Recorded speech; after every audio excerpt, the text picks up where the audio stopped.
There's a tantalizing display at this year's motor show at Earl's Court.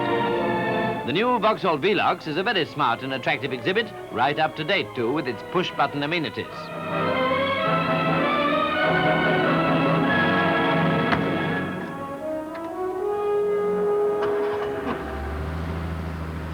When I went to see it when I was 10 years old, I thought it was absolutely electrifying. And it was one of the first range of popular cars that came all in metallic paint, and they had two-tone upholstery. I had a sentimental attachment to this type of car because I learnt to drive on one. The family business was a Vauxhall dealership.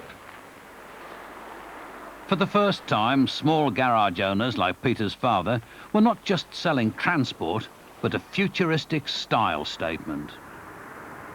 The Vauxhall customer had always been possibly rather conservative in terms of styling, but this was a car really built for major world markets, and they had to take a chance.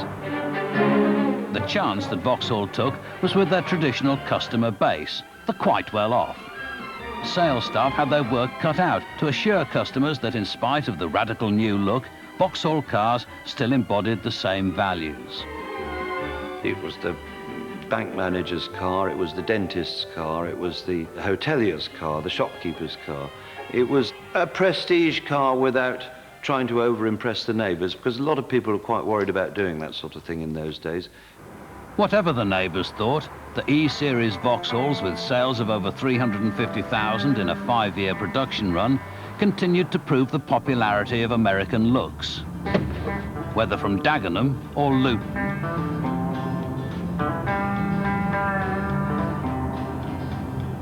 The style wars between two of Britain's big motor towns could only intensify.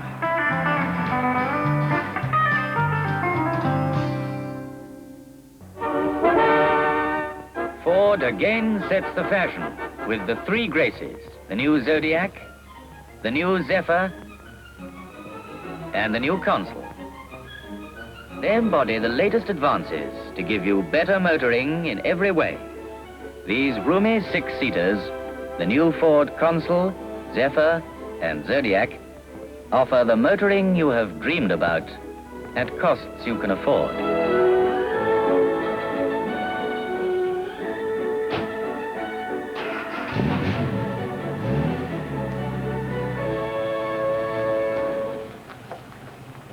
The top-of-the-range Ford Zodiac Mk2 was launched in 1956, and one of its major selling points was its two-tone paintwork. Not everyone was ready for this. When we got to the garage, the fella says, "Your car's just come, Mr. Tipper." I said, "Has it?" He said, "Yeah." He said, "It's there." I said, "That's not it." I said, "I ordered the maroon Zodiac and that's two-tone." I said, "I don't want that." And I said, "In any case, we've just followed you from Lichfield, this car. It's been in 70 miles an hour all the way to Burton." So I said, "If there's anything wrong with it, if we have it, you've got the picture." So he said, "Well, what are you going to do?" I said, "I'm going to do nothing. You're going to put it right." He said, "What do you mean we've got to paint it out?" I said, "You've got to paint it out if you want me to have it." And he says, "Well, I suppose we'd better do it." A 1962 Ford Zodiac, and been in the family from new. She's a wonderful car. Pop always used to, well, look after his car fairly well. He had a Mk1 Consul in the day, and towards it was getting a little bit ropey, you know, so he was out for a change. And at that point, I'd always admired the Mk2. Glitzy, lots of chrome, headlamp bezels, wheel trims, all this kind of thing. And at that time, Z cars came on television, which really, I think 1962, 2nd of January. And I saw these cars, they were zooming up and down Newtown High Street or wherever it was, and I thought, got to get me one of those. So, pestered and pestered poor old Pop about this until he eventually relented and bought the old girl here, 12th of March 1962. It was Edwin that pushed me into it. He went to a garage one day and he come back with this fine picture of this Zodiac, and he said, "I should like one of them, Dad." He said, "You better buy me one." And it went on for 12 months like that, and it got to the stage where he went to bed at night. He was crying, and he was crying, really crying. And I thought, well, I've got to do something here, because he means having one. So I went and bought him one. He said, I'll look after it. He was about 12 then.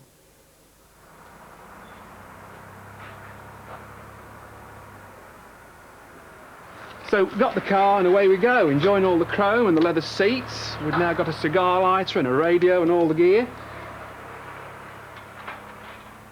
Underneath is monocoque chassis, same as the Mk1, but of course a much bigger car, definitely a 6-seater.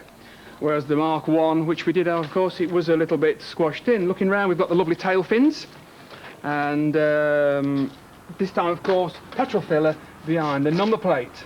Mind not trap your fingers. Tow bar to be noticed, of course, because farmers, well, they have lots of things to drag around. We've always got trailers and things, and after all, until quite recently, we had nothing to tow a car transporter, so out came the Zodiac and she did all the work for us.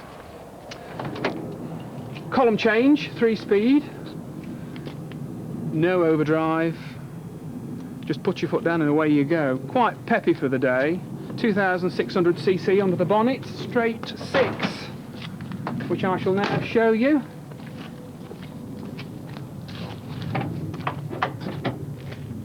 There we are, nice sprung balance bonnet.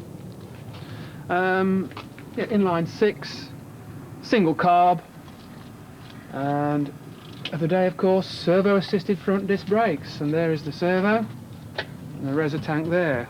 Very, very good brakes, and still by today's standards, she's very, very stoppable.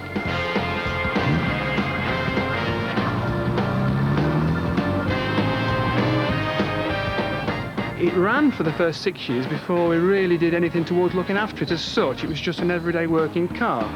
Gradually it got to be 15 years old, 16 years old, people kept saying, "You've still got that old Ford?" Oh yes. It worked up until the 70s till we bought another car, but it was always there and we always used it. With their modern but restrained image, the Mk2 Fords dominated the mass-produced large car market in the late 1950s.